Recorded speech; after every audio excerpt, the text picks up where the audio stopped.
Now just give me a smile. Juno, are you sure we're going the right way? I've never been lost in my life. There's only one way out of this chamber, and that's down the pipe.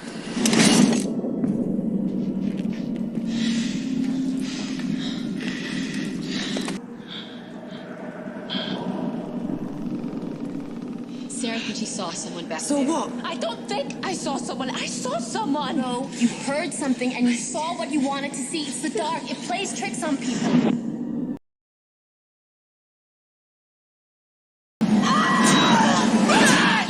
You're trapped, you're bleeding, and you're stuck in total darkness with the woman who was screwing your husband. Today we're diving headfirst into Neil Marshall's 2005 survival horror masterpiece, The Descent, a film that takes emotional trauma, physical agony, and friendship-destroying betrayal and drops them 2 miles underground with a horde of blind, flesh-eating freaks. It's got claustrophobia, it's got creatures, and it's got more backstabbing than a Real Housewives reunion in a cave. Let's get into the plot. We kick off with 3 thrill-seeking women slaying some whitewater rafting. Sarah's husband, Paul, is also there, third-wheeling the adventure and second-guessing his life choices, especially when he shares a flirty moment with Juno, Sarah's bestie. Awkward? Sure. Dangerous? Only if you're driving home while mentally undressing your wife's friend with your family in the car. Spoiler alert, Paul is. Cue Final Destination-style vehicular death via a copper javelin to the face. Sarah survives. Her husband and daughter, not so much. She wakes up in a hospital, rips out her IVs like she's in a Saw movie, and wanders the halls until, plot twist, it's a PTSD nightmare. Honestly, I'd be more concerned if she wasn't hallucinating after that carnage. Fast forward 1 year, and Juno's brilliant plan to help Sarah cope is spelunking. Because nothing says emotional recovery like crawling through a pitch-black cave system with your former friend who might have boned your dead husband. They're joined by loyal Beth, newbie sisters, Sam and Rebecca, and Juno's personal adrenaline dealer, Holly. They're headed into the Boreham Caverns, supposedly a mapped-out beginner-friendly cave. Except the plot twist again, Juno left the map in the car. And oh yeah, it's not Boreham Caverns, it's an unnamed, uncharted, possibly cursed hole in the earth. Because if there's one thing horror movies love, it's people making life-threatening decisions for the sake of, trust me, it'll be fun. On the hike in, they pass a dead elk with its throat slashed. Big red flag? Nah, probably just nature being quirky. They descend into the dark, lighting flares like they're summoning Satan. Sarah starts hearing her dead daughter's giggle and gets stuck in a tunnel, both physically and emotionally. Then the cave collapses. Surprise, you're trapped underground. And guess what? No one's coming. No one knows they're there. No map, no exit plan, no ascenders. Just vibes. Bad, echoey, goblin-infested vibes. And then comes the kicker. Juno lied. She brought them to an uncharted cave for a thrill, like some kind of narcissistic Lara Croft with a death wish. Even Holly, who was expecting the actual Boreham Caverns, doesn't call her out. Congrats, ladies, your chances of survival just dropped below sea level. Sarah sees something moving in the shadows, but says nothing, because this group's official motto is, let's ignore obvious danger. Eventually, they reach a massive drop. Rebecca Trad climbs across, sketchily placing cams like she learned rock climbing from TikTok. Juno naturally insists on cleaning the route mid-emergency because that gear is expensive and dying broke is so 2004. Somehow they all make it across, and then an ancient wall painting that might be a map, or just the world's oldest graffiti. Either way, it hints at 2 exits. Emphasis on hints. So the group is blindly spelunking deeper into hell when, oh look, Smeagol's creepier cousin is quietly tailing them. Nobody notices because, in horror, situational awareness is French for we die now. They hit a fork in the tunnel, and Juno, ever the reckless leader, whips out her Bic lighter like it's a compass. Miraculously, she detects an air current, suggesting one tunnel might lead to the surface. Gold star for the pyromaniac. But then Holly, adrenaline junkie and Human Darwin Award nominee, mistakes glowing rocks for daylight and sprints down a random tunnel. She yeets herself into an open chasm and shatters her leg like a dropped drumstick. Now they're dragging around one busted-legged liability while being stalked by what I can only describe as hairless, carnivorous golems. Sam, our med student, MacGyver's a splint. She aligns the bone, which causes Holly to scream like she's auditioning for Saw 11. Realistically, probably made it worse, but hey, it looked dramatic. Meanwhile, Sarah is off having a full-blown psychotic break, playing hide-and-seek with her dead daughter. She stumbles across a miner's helmet and some ancient remains, meaning someone else died horribly here before, and we're just picking up where they left off. Naturally, nobody believes her because "I saw a man" thing is right up there with "trust me, I saw it on Reddit." Still, they follow the air current into a room full of bones. Not metaphorical ones, actual bones. Piles of them, animal and human. Basically the cave's version of a Red Lobster buffet. Instead of fashioning weapons like any sane person, they scream for help. Because, yes, let's call attention to ourselves in the murder cave filled with stealth predators that eat elk for breakfast. Surprise, this leads to the worst game of hide-and-seek ever. Crawlers come skittering down the walls like spider demons on meth, and everyone scatters. Because splitting up always works in horror, right? Juno redeems herself a little by absolutely murdering 2 of them with her ice axe like she's in a post-apocalyptic Olympic event. But when Beth runs in to help, Juno spins around mid-rage and accidentally plants the axe into her throat. No hesitation, no slow-motion realization, just schlunk. And a solid oopsie. Beth collapses, gasping, clutching her throat. Juno, panicking, leaves her to die. She doesn't even check if Beth's alive. Ice Axe Barbie out here just ghosting her mid-death rattle. Elsewhere, Rebecca's headlamp dies, and instead of spare batteries, she pulls out a giant rave stick, because when you're in a pitch-black murder cave, what you really need is club lighting. She walks right under a crawler without even seeing it, a horror scene so dumb I felt my brain cells throwing themselves off a cliff. At this point, it's time for a status report. Crawlers, fast, sharp, and blind. Humans, slow, loud, and doomed. Sarah, meanwhile, is finally going full survivalist. She torches an old oil can, makes a flame weapon, and channels her trauma into feral rage. Still, this would have been easier with a flashlight and some common sense. Rebecca and Sam regroup, whispering and sneaking, and honestly, they hold their own. Once you know the crawlers are blind, they're surprisingly beatable. If, and that's a big if, you don't start crying, yelling, or randomly running off. Juno claims to know a possible escape route, allegedly marked by the dead explorer from earlier. Of course, the same guy who's now a fossil. She wants to go back for Sarah, and okay, moral points, but also maybe a death sentence. Sarah finds Beth, still alive, somehow. Ice axe in the neck and everything. She warns Sarah Juno did this. Don't trust her.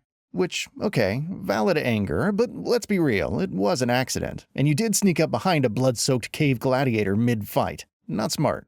Beth begs Sarah to end it before she's crawler chow, and just as Sarah's deciding, a creature lunges at her. But our girl, she stomps that thing's skull like it owes her money. No hesitation, just rage, pain, and 10 tons of grief. After curb stomping one of the cave goblins, Sarah wisely runs, but wouldn't you know it, she lands face first into a pit of filth water straight from Satan's bidet. Pro tip, if you're being hunted by sound-based cave monsters, maybe don't cannonball into the echo chamber of eternal doom.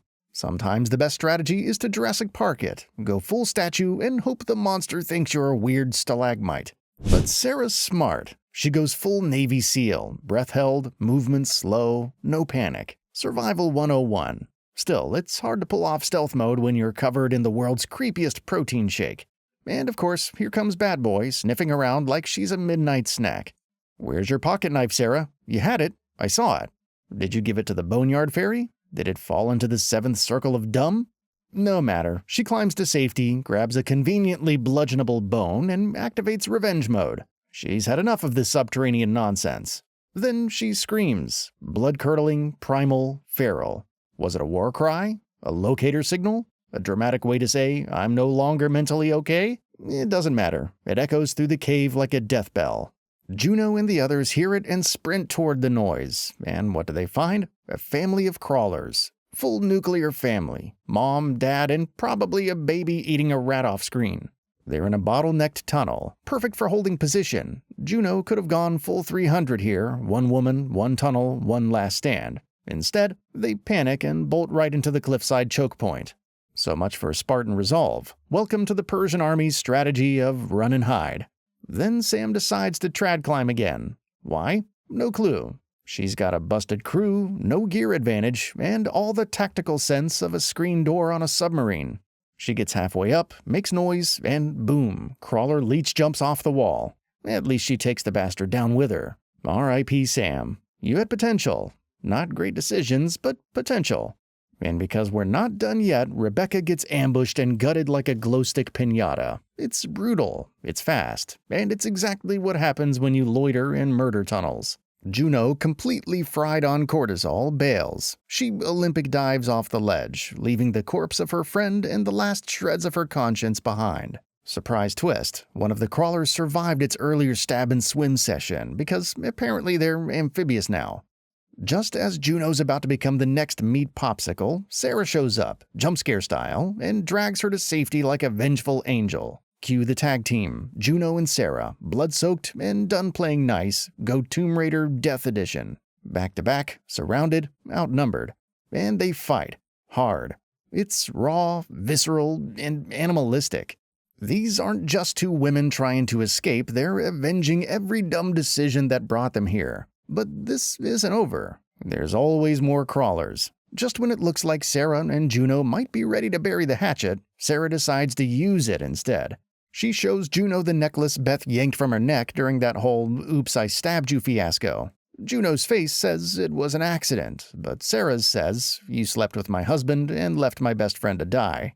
Even if Juno did mean well, Sarah's not buying it. Too many dead friends, too many lies, too much crawling in the dark, literally and emotionally, and with the cave's goblin squad hot on their heels, someone's gonna have to be bait. So Sarah makes the choice. One final betrayal for the road. She drives her ice axe into Juno's knee and leaves her there, bleeding, screaming. As the crawlers close in, it's brutal, it's personal, and it's kind of deserved. Sarah bolts, limping her way into a tunnel of bones, a literal death funnel, but at the top, light, freedom. She claws her way out of that hellhole like a reborn monster, covered in blood, physically wrecked, mentally shattered. She reaches her car, floors it in the woods, and screams herself into catharsis, or madness, hard to tell at this point. She pulls over, has a good cry, maybe a little vomit, classic post-trauma cocktail.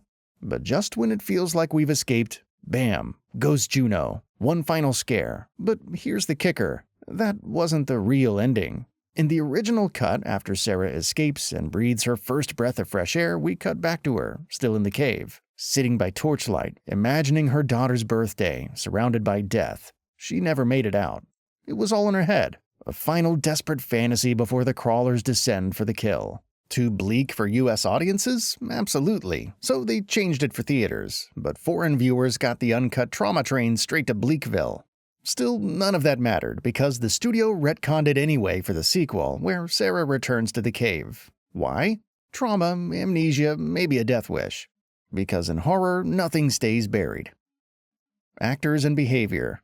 In The Descent, the performances are the blood and bones holding the movie together. This cast isn't made of scream queens and horror fodder extras. These are fully realized characters that feel real, flawed, and utterly human. Shauna MacDonald as Sarah, she deserves more credit than she gets. Her transformation from grieving mother to mud-smeared death goddess is raw, believable, and genuinely unsettling. Natalie Mendoza as Juno plays the perfect anti-hero, part leader, part liability. She radiates control and charisma until it curdles into desperation and guilt. Her dynamic with MacDonald is electric and tragic, building to one of the coldest betrayals in horror history.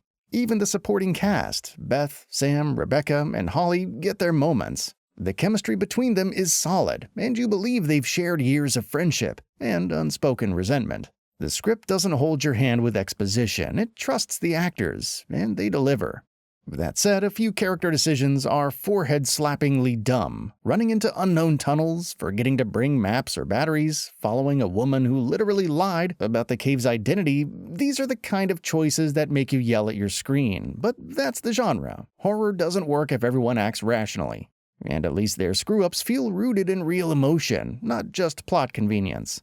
They're not archetypes, they're people under pressure, and when they start dying, it actually hurts. You're not just counting bodies, you're watching a friendship circle implode under the weight of darkness, grief, and desperation. Cinematography and sound. Neil Marshall and cinematographer Sam McCurdy didn't just film a horror movie, they dragged you face first into a living nightmare. The Descent weaponizes its visuals and sound design like a blunt instrument, pounding tension into your chest with every frame. Let's talk visuals. The movie plays with light like a sadistic dungeon master. The flares cast everything in an infernal red glow, turning rock walls into arteries and shadows into monsters. The headlamps, glow sticks, and torches give us just enough visibility to feel claustrophobic and never enough to feel safe. The cinematography dances on the razor edge between total darkness and the creeping unknown, and it's phenomenal. McCurdy frames the cave like it's alive. Narrow, oppressive, and endless. The tight tunnels make you squirm, the wide chambers lull you into a false sense of relief, and the crawlers, they're introduced not with jump scares, but with camera tricks that make you question your own eyes. Was that movement, or just your heartbeat echoing in your skull? Then there's the sound. This isn't just ambient noise, it's a symphony of dread. The dripping water, echoing breaths, and distant screeches are layered so meticulously they make you feel buried. When the crawlers shriek, it's nails on chalkboard meets primal predator, a sound engineered to trigger your fight-or-flight response. Marshall draws influence from horror classics like Alien and Jaws, but he strips away the sci-fi gloss. This is raw, dirty horror. He leans into mythic terror, reinforcing Inferno, Goya, Fuseli, but never winks at the camera. It's a descent not just into darkness, but into cinematic hell. If you ever wanted to know what it feels like to be hunted underground in pitch-black despair, this film has you covered. Fear Factor score 8.2.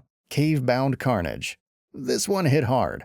Not just with gore and jump scares, but with existential terror that sticks to your ribs like wet cave mud. The Descent doesn't just try to scare you, it wants to trap you, disorient you, and break your spirit, and it almost succeeds. Let's get this straight. The crawlers are terrifying. Blind, sharp-toothed humanoid flesh-eaters with sonar senses and perfect cave camouflage. They're the horror equivalent of a cheat code. Their design is simple but effective, and their unpredictability makes every encounter a panic attack.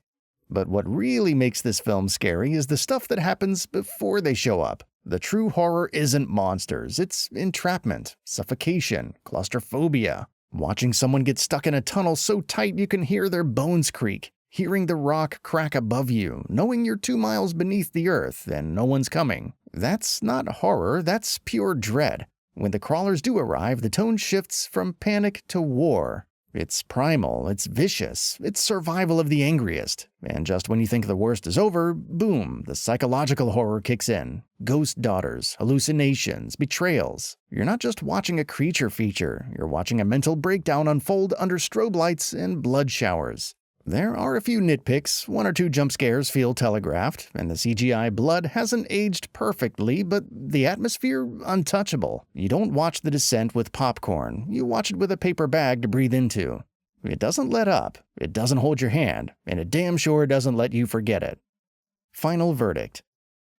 The Descent is what happens when a filmmaker takes a simple premise, women go caving, things go horribly wrong, and wrings it for every drop of tension, trauma, and teeth. It's lean, it's mean, and it's one of the rare horror films that earns its screams without ever cheating the audience. Is it perfect? No. Some character decisions are so facepalm worthy they could cause a concussion. There's a touch of mid-2000s shakiness in the editing at times, and the sequel retroactively muddies the waters with a continuity reset nobody asked for. But damn if it isn't effective. This is horror with emotional teeth. You feel Sarah's descent, both literal and psychological, and by the end, you're not rooting for her to survive, you're hoping she finds something in the dark that makes the pain worthwhile. Neil Marshall deserves a full redemption arc in horror. This was his magnum opus, a masterclass in atmosphere, character-driven tension, and mythic terror. It never spoon-feeds its themes, never explains too much, and never lets go of your throat. It's gothic without the melodrama, action-packed without the cheese, and unflinchingly bleak without being nihilistic. If you're a horror fan who loves your monsters raw, your characters broken, and your endings served cold, The Descent is required viewing. One warning, don't let anybody tell you anything about the movie before you see it. The ride is a lot more fun if you don't know where it's headed.